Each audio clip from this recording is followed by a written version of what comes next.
Miláčku, prosím ťa, natoč mi taký trend. Herbers má zase 1+1 a chcem to natočiť. Ježíš miláčku, nemůžem se jít v klidu koupat, ty mě furt s nějakýma videama otravuješ, nějaký trendy, mě to už nebaví. Takže on počul iba to, že mi má natočiť trend, to, že má Herbers vypredaj, to nepočul. No tak dej to sem, ale rychle teda, no. Takže ja sa tak natiahnem s jedným, vieš, a potom ty tak musíš hybnúť s tou kamerou a potom už budem mať dva, chápeš?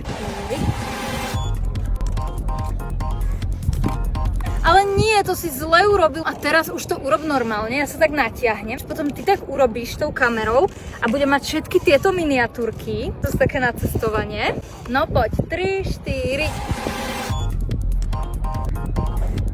Ty si to zase nespravil, ja už akože fakt neviem, čo nedokážeš pochopiť, že máš iba urobiť jednoduchý pohyb telefónom. Nikdy ma nepočúvaš, nikdy nie si schopný urobiť to, o čo ťa žiadam.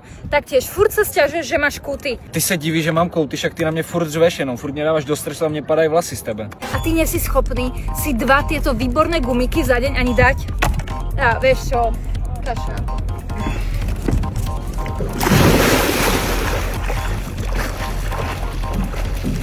Už mě dej pokoj!